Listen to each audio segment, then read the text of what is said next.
Pakistan has repeatedly shared its concerns related to the presence of Fitna al Khawarij and Fitna al Hindustan operating from Afghan soil. Pakistan expects concrete and verifiable actions against these terrorist elements by the Taliban regime. 17 अक्टूबर 2025 अफगान सीमा के पास वजीरिस्तान में पाकिस्तानी सैन्य शिविर पर एक suicide attack में 7 सैनिक मारे गए और 13 घायल हो गए। टीटीपी से जुड़े आतंकियों ने विस्फोटक से लदी गाड़ी से हमला किया।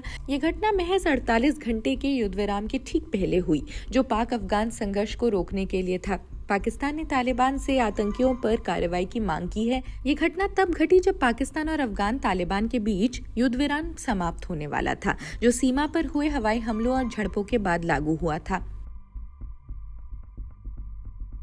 पाकिस्तान के प्रधानमंत्री शहबाज शरीफ ने कहा कि हम बातचीत के लिए तैयार हैं, लेकिन आतंक पर लगाम लगानी होगी। दोहा में चल रही वार्ता पर अब सवाल खड़े हो रहे हैं। क्या ये शांति की राह बना रही है या संघर्ष और भड़क रहा है?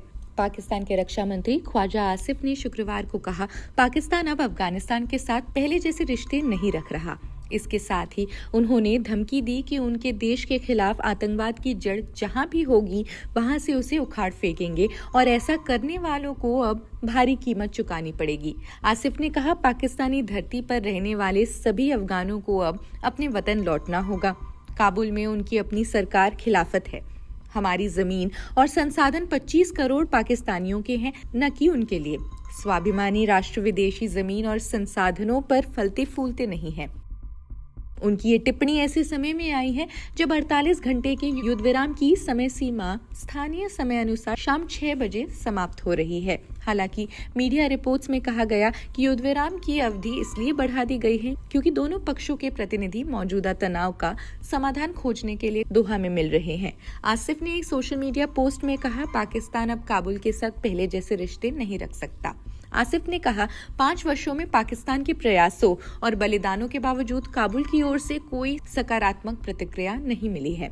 उन्होंने कहा, पाकिस्तान ने अफगान पक्ष को 836 विरोध पत्र और 13 अन्य आपत्तियां भी जारी की हैं। उन्होंने धमकी दी कि जहां भी पाकिस्तान के खिलाफ आतंकवाद का स्रोत होगा वहां से भारी कीमत वसूल की जाएगी।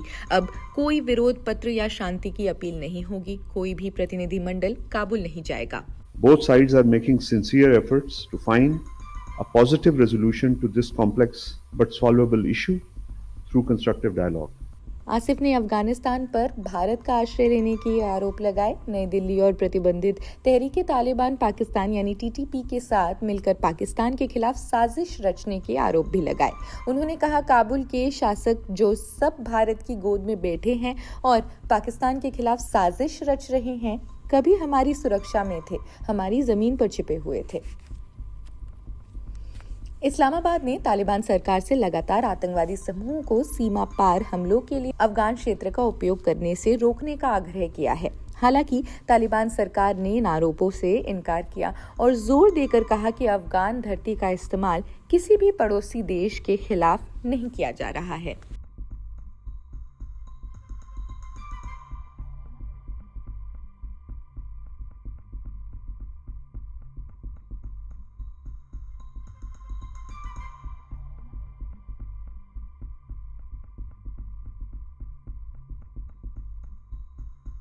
Developments that are happening on the Afghanistan-Pakistan border.